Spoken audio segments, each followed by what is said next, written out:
வணக்கம். இது சிந்தனை செல்வம். உங்கள நேரடியாக பார்த்து ஒரு கேள்வி கேட்க விரும்புறேன். கொஞ்சம் அதிர்ச்சியாக கூட இருக்கலாம். ம் நீங்க தினமும் 3 வேளை தவறாம சாப்பிடுறீங்க. ஆனா நீங்க உண்மையாவே சூரியனை சாப்பிடுறீங்களா? இது ஒரு முக்கியமான கேள்வி. என்னடா இது, சூரியனை எப்படி சாப்பிட முடியும்னு குழப்பமா இருக்கா? ஒரு விஷயத்த நல்லா புரிஞ்சுக்கோங்க. நீங்க சூரியனை சரியா சாப்பிடலன்னா, நீங்க எவ்வளவுதான் விலை உயர்ந்த உணவுகளை சாப்பிட்டு உங்க வயிறு நிறைஞ்சிருந்தாலும் சரி, உங்க உடல் ஒவ்வொரு நொடியும் பட்டினியில தான் இருக்கு. இதுதான் நிதர்சனமான உண்மை. கண்டிப்பா இது ரொம்ப பெரிய உண்மை. நாம தினமும் சாப்பிடுற பல உணவுகள் வெறும் வயிற்றை மட்டும்தான் நிரப்புதே தவிர உடலோட செல்களுக்கு தேவையான அந்த உண்மையான ஆற்றல், அதாவது அந்த லைஃப் ஃபோர்ஸ், அதை கொடுக்கறதே இல்ல. ஆமா, இத நீங்க எல்லோரும் உங்க அன்றாட வாழ்வுல நிச்சயமா உணர்ந்திருப்பீங்க. மத்தியான உணவு சாப்பிட்ட உடனே ஒரு கடுமையான சோர்வு வரும் பாருங்க. அப்படியே தூக்கம் வரும். ஆமா, அப்படியே கண்களை செருகும். வேலை செய்யவே தோணாது. சரி, தாகம் எடுத்தால் நாம என்ன செய்றோம்? கேன்ல இருக்கிற ஆரோ வாட்டரை பாட்டிலா குடிக்கிறோம். ஆனாலும் தாகம் தீராது. தொண்டை வறண்டுகிட்டே இருக்கும். உண்மைதான். நாம சுத்தமான தண்ணீரை குடிக்கிறோம்னு நினைச்சுக்கிட்டு நம்ம உடலே நாமே எப்படி வறட்சியாக்கிக்கிட்டு இருக்குங்கிற வலி பலருக்கும் தெரியறதில்ல. எக்ஸாக்ட்லி. அந்த தொடர்பை மீட்டெடுக்கிறதுக்கு முன்னாடி ஒரு சின்ன தகவலை உங்களோட பகிர விரும்புறேன்.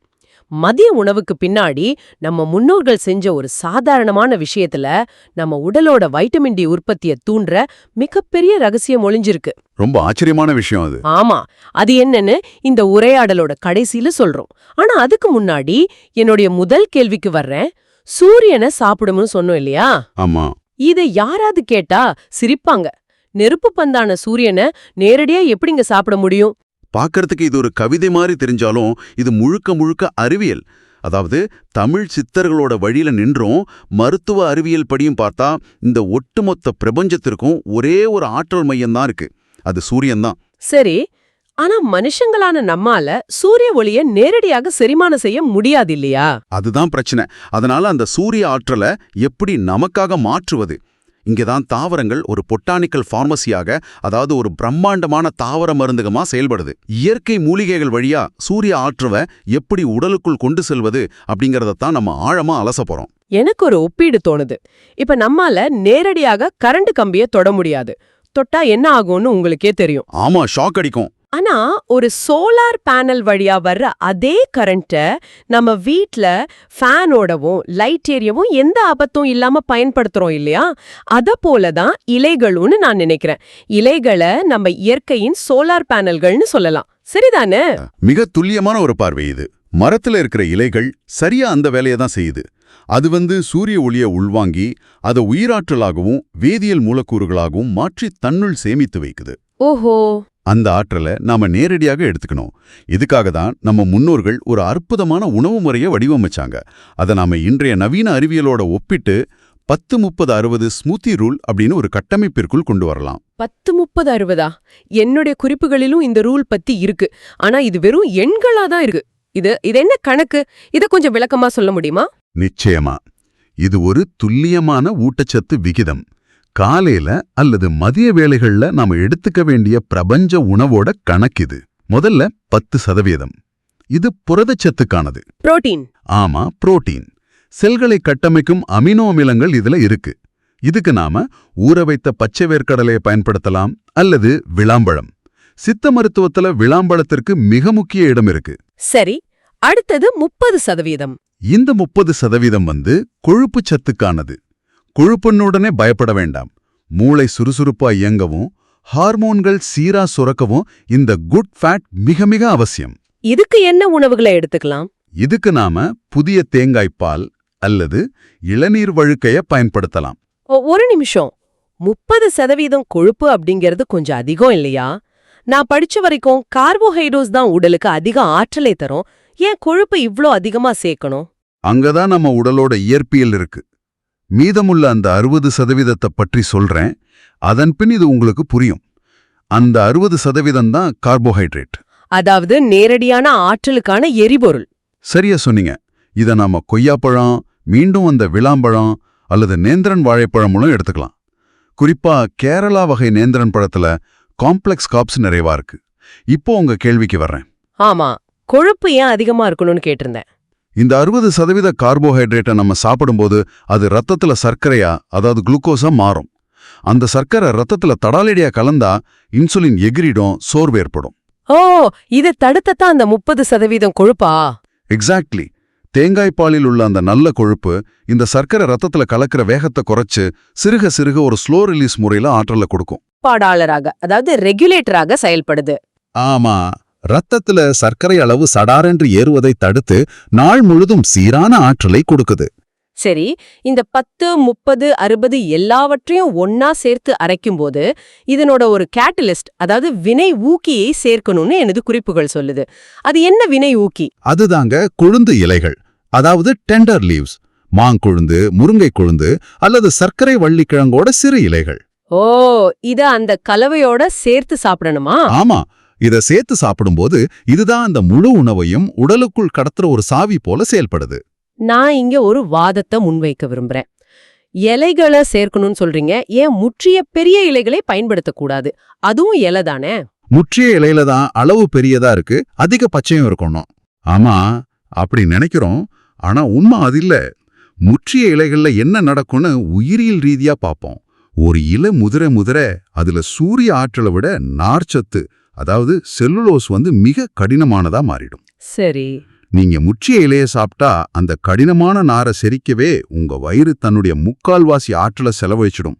பல நேரங்கள்ல அது செரிக்காமலேயே வெளியேறிடும். உங்களுக்கு எந்த பலனும் கிடைக்காது. அப்ப கொழுந்து இலைகள்ல இது ஈஸியா செரிச்சிடுமா? கண்டிப்பா கொழுந்து இலைகள்ல அந்த நார்ச்சத்தோட கடினத்தன்மை உருவாகி இருக்காது. மாறா பிரபஞ்சத்தோட சூரிய ஆற்றல் மிகச் செறிவா கான்சென்ட்ரேட்டடா இருக்கும். அது செரிப்பதற்கு மிக மிக எளிது. அருமை. நீங்க கொழுந்து இலைய சாப்பிட்ட அடுத்த நொடியே எந்த விதமான செரிமான போராட்டமும் இல்லாம குடல் அதை உறிஞ்சி நேரடியாக ரத்தத்துல உயிராற்றலா கலந்துரும். இது ஒரு அருமையான மெக்கானிசம். அதாவது நாம எதை சாப்பிடுறோம் அப்படிங்கறத விட அதை செரிக்க உடல் எவ்வளவு ஆற்றலை செலவிடுது அப்படிங்கிறது தான் முக்கியம். 100க்கு 100 உண்மை. முருங்கு கொழுந்து சூப்பு, மாங்கொழுந்து பச்சடின்னு நமது உணவு கலாச்சாரத்துல இருந்த விஷயங்களுக்கு பின்னாடி இவ்ளோ பெரிய சூரிய அறிவியலும் செரிமான அறிவியலும் இருக்குதுங்கிறது நிஜமாவே ஆச்சரியம்தான். சரி, உணவின் மூலம் பிரபஞ்ச ஆற்றலை ரத்தத்துல கலந்துட்டோம். ஆனா உணவால மட்டும் இந்த உடலோட சோர்வு தீர்ந்து விடலையே. கண்டிப்பா இல்ல. தண்ணீருக்கும் இதுல பெரிய பங்கு இருக்கு. நான் ஆரம்பத்திலே சொன்னது போல, நாம தினமும் குடிக்கிற தண்ணீர் உண்மையிலேயே உயிருள்ள தண்ணீரா? நான் சுத்தமான ஆர்ஓ வாட்டர் தான் குடிக்கிறேன், ஆனாலும் எனக்கு ஏன் எனர்ஜி இல்லைன்னு நிறைய பேர் நினைக்கிறாங்க. இன்னைக்கு நம்ம குடிக்கும் பெரும்பாலான தண்ணீர் வெறும் திரவம் மட்டும்தான், உயிர் அல்ல. குறிப்பா வீடுகள்ல இருக்கிற ஆர்ஓ எந்திரங்கள்ல இருந்து வரும் தண்ணீருங்கிறது வெறும் எம்டி வாட்டர். காலியான தண்ணீர். ஆமா, காலியான தண்ணீர். அது உங்க தாகத்தை தணிப்பது போல ஒரு பிரமையை ஏற்படுத்துமே தவிர உங்க செல்களுக்கு எந்த ஆற்றலையும் தராது. அதுல எந்த சத்துகளும் கிடையாது. இங்க நான் இத தீவிரமா மறுக்க வேண்டியிருக்கு. ஒரு நிமிஷம் சிந்திச்சு பாருங்க. நிலத்தடி நீர் இன்னைக்கு கடுமையா மாசடைஞ்சு கிடக்கு. அதுல ரசாயனங்கள், கன உலோகங்கள், கண்ணுக்கு தெரியாத நச்சுக்கள் எல்லாம் இருக்கு. இந்த நிலையில நாம ஆர்ஓ ஃபில்டரை பயன்படுத்தி தானே ஆகணும். அதை குடிக்காம நேரடியா குழாய் நீரை குடிச்சா நோய் தானே வரும். ஃபில்டர் பயன்படுத்துறதுல என்னங்க தவறு? உங்க பயம் 100க்கு 100% நியாயமானதுதான். நான் மாசடைந்த நீரை குடிக்கச் சொல்லல. நிலத்தடி நீர் கெட்டுப்போன இன்றைய சூழல்ல ஆர்ஓ எந்திரம் கெட்டதை வடிகட்டுறது மிகவும் அவசியம்தான். அப்ப பிரச்சனை எங்க வருது? அந்த எந்திரம் செய்யற ஒரு பெரிய தவறு என்னன்னா, அது கெட்டதை மட்டும் வடிகட்டுறதில்ல. தண்ணீரில் இயல்பாய் இருக்க வேண்டிய கால்சியம், மெக்னீசியம், பொட்டாசியம் போன்ற அத்தனை உயிர் சத்துகளையும் பிரிச்சு வெளியே கொட்டிடுது. ஓ, மொத்த எலக்ட்ரோலைட்ஸும் போயிடுது. ஆமா, சத்துகள் இல்லாத அந்த காலியான தண்ணீர் குடலுக்குள் செல்லும்போது அது செல்களுக்குள் ஊடுருவ முடியாது. மாறா ஆஸ்மாசிஸ் என்ற அறிவியல் விதிப்படி அந்த காலியான தண்ணீர் உங்க உடலிலும் எலும்புகளிலும் இருக்கிற தாதுக்களையும் உறிஞ்சி சிறுநீர் வழியா வெளியேற்றிடும். என்ன சொல்றீங்க? அப்ப குடிக்கிற தண்ணியே நம்ம சத்த உறிஞ்சிடுதா? ஆமாங்க. நீங்க எவ்வளவுதான் தண்ணீர் குடிச்சாலும் உடல் வறட்சியாகவே, அதாவது டீஹைட்ரேட்டடா இருக்கிறதுக்கு காரணம் இதுதான். அப்படியென்றால் இந்த பிரச்சனைக்கு தீர்வுதான் என்ன? கெட்டத வடிகட்ட ஃபில்டர் தேவை. ஆனா வடிகட்டிய நீர் உடலோட சத்துக்களை உறிஞ்சிடுது. இது ஒரு பெரிய சிக்கலாயிற்றே. ஃபில்டர் செஞ்ச அந்த காலியான தண்ணீரை எப்படி மீண்டும் அப்கிரேட் செய்யறது? இயற்கையான முறையில தண்ணீரை உயிர்ப்பிக்க, அதாவது ரீமினரலைஸ் செய்ய நமது சித்தர்கள் அற்புதமான வழிகளை காட்டியிருக்கிறாங்க. கரும்புச்சாறு, இளநீர் குடிக்கலாம், அல்லது மருத்துவ குணமுள்ள இலைகளை போட்டு வடிகட்டிய தண்ணீரை குடிக்கிறது தான் அதற்கான எளிய மற்றும் சக்தி வாய்ந்த முறை. ஓஹோ. இதுதான் நமது பாரம்பரிய பொட்டானிக்கல் ஃபார்மசி.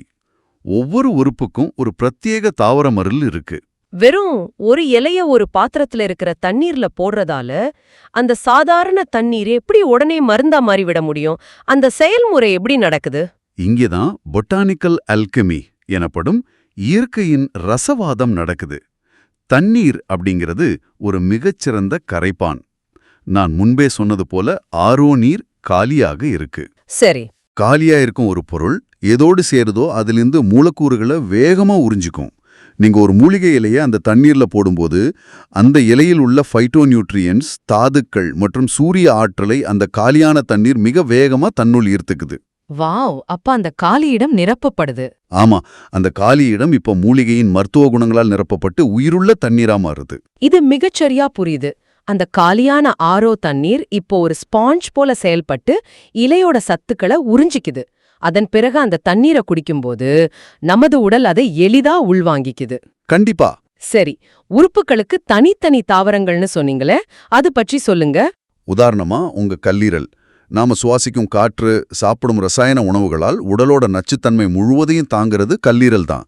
அதை பாதுகாக்க பூவரசு இலைகள் ஊற வைத்த தண்ணீரை குடிக்கலாம். பூவரசு இலைகளா? ஆமா, இந்தியன் டுலிப்னு சொல்லுவாங்க. பூவரசு இலையின் மூலக்கூறுகள் தண்ணீர்ல கலந்து உடலுக்குள் செல்லும்போது அவை கல்லீரல்ல தங்கியுள்ள டாக்சின்ஸ், அதாவது நச்சுக்களோடு இணைந்து அவற்றை செயலிழக்கச் செய்து வெளியேற்றுது. ரொம்ப ஆச்சரியமா இருக்கு. அதேபோல சிறுநீரகம். ரத்தத்தை சுத்திகரிக்கும் இந்த உறுப்பை காக்க சிறுபீளை இலைகளை பயன்படுத்தலாம். பொங்கல் பண்டிகையின் போது காப்பு கட்ட பயன்படுத்துவாங்களே, அதே சிறுபீலை தான். ஓ, அந்த செடியா இது? ஆமாங்க. இந்த இலையோட வேதியியல் தன்மை சிறுநீரகத்துல நுண்துகள்களா சேரும் கால்சியம் ஆக்சலேட்டுகளை அவை கல்லாக மாறுவதற்கு முன்பே கரைச்சு வெளியேற்றிடும். இது சிறுநீரகத்தை முழுமையா சுத்தப்படுத்தும் ஒரு அற்புத வேலையை செய்யுது. நம்பவே கடினமா இருக்கு. நாம தினசரி கடந்து செல்ற சாதாரண செடிகளுக்குள் மனித உறுப்புகளை சரி செய்யும் இவ்வளவு பெரிய வேதியியல் ஒளிஞ்சிருக்கா? சரி, உணவின் மூலமும் பிரபஞ்ச ஆற்றலை உள்ள கொண்டு வந்துட்டோம். தண்ணீரையும் மூலிகைகள் கொண்டு உயிர்ப்பிச்ச உறுப்புகளுக்கு அனுப்பிட்டோம். இப்போ அந்த மிக முக்கியமான பகுதிக்கு வருவோம். சொல்லுங்க. இந்த ஆற்றலை, குறிப்பா வைட்டமின்களை உடல் எப்படி தக்க வைக்குது? ஆரம்பத்துல ஒரு ரகசியத்தை பத்தி சொன்னேன்.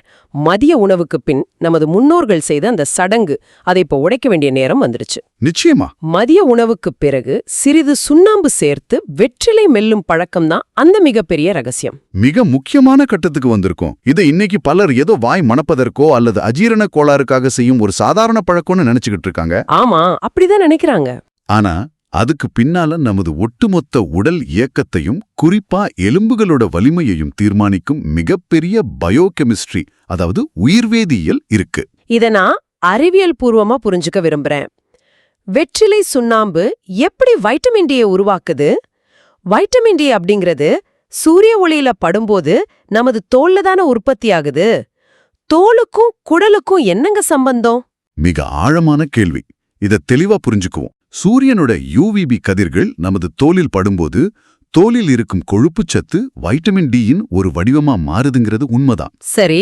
ஆனா தோலில் உருவாவது வைட்டமின் டியின் செயல்படாத வடிவம், அதாவது இன்ஆக்டிவ் ஃபார்ம். அந்த செயல்படாத வைட்டமின் டி ரத்தம் வழியா முதல்ல கல்லீரலுக்கும் பின்னர் சிறுநீரகத்துக்கும் சென்று சில வேதியியல் மாற்றங்களுக்கு உட்பட்டால்தான் அது உடலால் பயன்படுத்தக்கூடிய செயல்படும் வைட்டமின் டியாக, அதாவது கால்சிட்ரியோலாக மாறும். ஓஹோ, தோலில் உருவாவது வெறும் மூலப்பொருள் மட்டும்தானா?